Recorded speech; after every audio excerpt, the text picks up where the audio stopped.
Hi friends, welcome to Flames to Fashion. So இன்னைக்கு கவிஸ் குக்கிங்ல நான் மோர் குழம்பு தான் வைக்க போறோம். அதுக்கு நான் என்ன பண்ணிருக்கேன், இந்த 2 கரண்டி அளவு தயிர் எடுத்து கொஞ்சம் தண்ணி விட்டு நல்லா மிக்ஸில மஞ்சள் தூளும் உப்பும் போட்டு நல்லா அடிச்சு வச்சுக்கிட்டேன். இதுக்கு அரைக்க என்னென்ன தேவை அப்படின்னாக்கா, 1 ஸ்பூன் துவரம்பருப்பு ஊற வச்சிருக்கிறேன், 1 ஸ்பூன் சின்ன சீரகம், ஒரு பெரிய துண்டு இஞ்சி, ஒரு 10 பச்சை மிளகாய், ஒரு மூலையில் அரை மூலி தேங்காய் திருவி வச்சிருக்கிறேன். ஸோ இன்றைக்கி நான் வெண்டைக்காய் போட்டு தான் நான் குழம்பு பண்ண போகிறேன். ஸோ அதுக்கு என்ன பண்ணணும் அப்படின்னாக்கா, நம்ம வெண்டைக்காயை அரிஞ்சு அதை வதக்கி எடுத்துக்கலாம். வெண்டைக்காயை அரிஞ்சு வச்சிருக்கிறேன், வானல் சூடாயிட்டு இருக்குது. ஸோ வானலில் எண்ணெய் விட்டு வெண்டைக்காயை நல்லா வதக்கி எடுத்துக்கலாம்.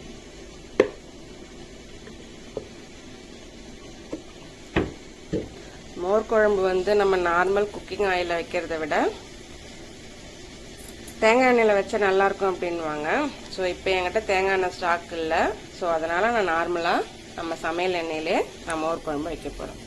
ஸோ இப்போ என்ன பண்ண போகிறோம், வெண்டைக்காயை போட்டு நல்லா வதக்கி எடுத்துக்கலாம்.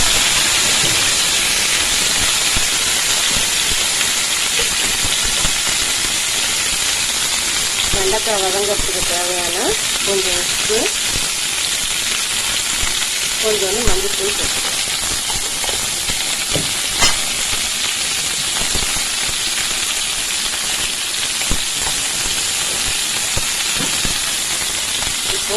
இது நல்லா வதங்க விடுவோம்.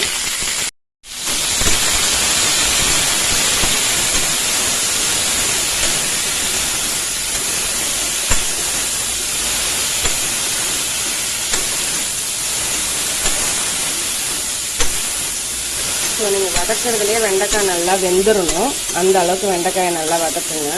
சிம்மில் வச்சுடுங்க, அப்போ தான் வெண்டைக்காய் கருகாது.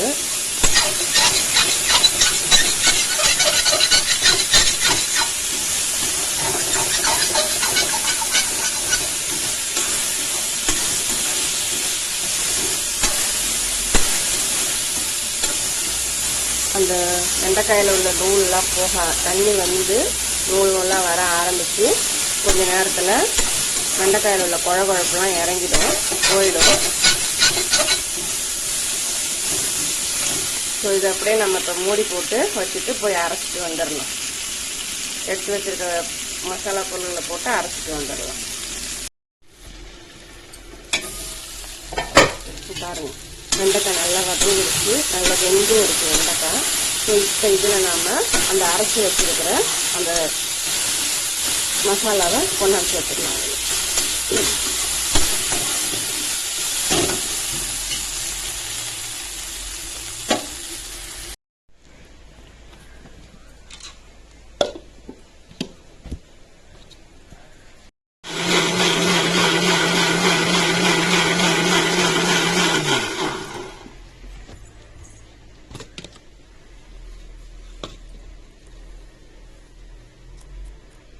நல்லா நைஸாக அரைச்சிக்கலாம், குறகுறப்பாக இருக்க தேவையில்ல. இப்போ இந்த வெண்டைக்காயில் வந்துட்டு இருக்கு இல்லைங்களா, அதில் நம்ம அரைச்சி வச்ச பேஸ்ட்டை அப்படியே சேர்த்துக்கலாம். சேர்த்து கொஞ்சமாக தண்ணி விட்டு இந்த மசாலாவோட பச்சை வடை போகிற வரைக்கும் கொஞ்சம் கொதிக்க விடலாம்.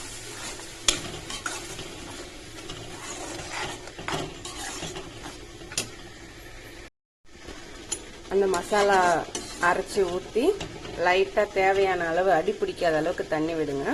விட்டு இதுலேயே வெண்டைக்காய் வேகட்டும், அந்த மசாலாவோட பச்சை வாடையும் போகட்டும். இப்போயே அந்த மோர் குழம்பு வாசனை நல்லா வர ஆரம்பிச்சிருச்சு. ஸோ இந்த ஸ்டேஜில் கொஞ்சோண்டு மஞ்சள் பொடி, குழம்புக்கு தேவையான அளவுக்கு உப்பு சேர்த்துக்கலாம். நம்ம ஆல்ரெடி மோரில் கொஞ்சம் உப்பு போட்டு அடித்து வச்சிருக்கிறதுனால உப்பு குழம்புக்கு தேவையானதை நீங்கள் பார்த்து போட்டுக்கோங்க.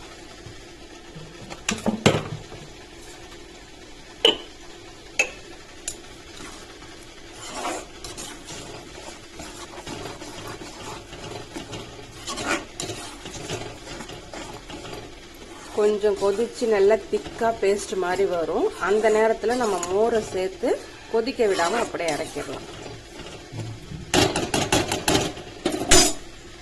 இதை அப்படியே கொஞ்சம் கொதிக்க விடுவோம்.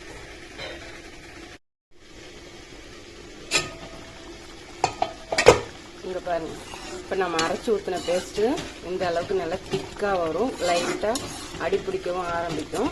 அந்த ஸ்டேஜில் நாம் இப்போ மோரை சேர்த்துக்கலாம்.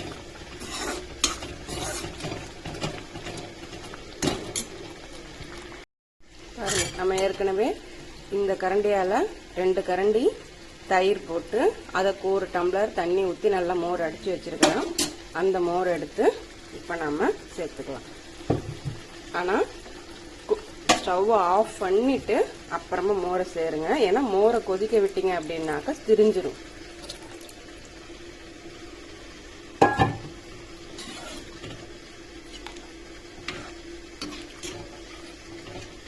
அவ்வளோதாங்க, நமக்கு தேவையான வெண்டைக்காய் மோர் குழம்பு ரெடி ஆயிடுச்சு. இப்போ இதை அப்படியே தாளிக்க வேண்டியது. இது ரொம்ப சிம்பிளாக ஈஸியாக செஞ்சிடலாம். வெண்டைக்காயுமே நல்லா வெந்திருக்கு பாருங்க. இப்போ இதை நம்ம இறக்கி தாளித்து வச்சிடலாம். பாருங்க, தாளிப்பு கரண்டியில் அது என்கிட்ட கொஞ்சோண்டு தேங்காய் எண்ணெய் இருந்துச்சு, அதை ஊற்றிருக்கேன். நல்லா சூடாகுது. ஸோ சிம்மில் வச்சுக்கோங்க. இதில் 1 கரண்டி கடுகு, கொஞ்சம் கருவேப்பிலை, பச்சை மிளகாய், 1 பிஞ்ச் பெருங்காயத்தூள் போட்டு நல்லா தாளித்து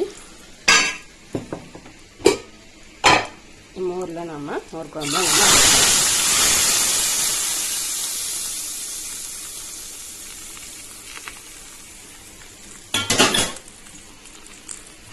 அவ்வளோதாங்க, நமக்கு தேவையான மோர் குழம்பு ரெடி ஆயிடுச்சு. நீங்களும் ட்ரை பண்ணி பாருங்கள். தேங்க்ஸ் ஃபார் வாட்சிங்.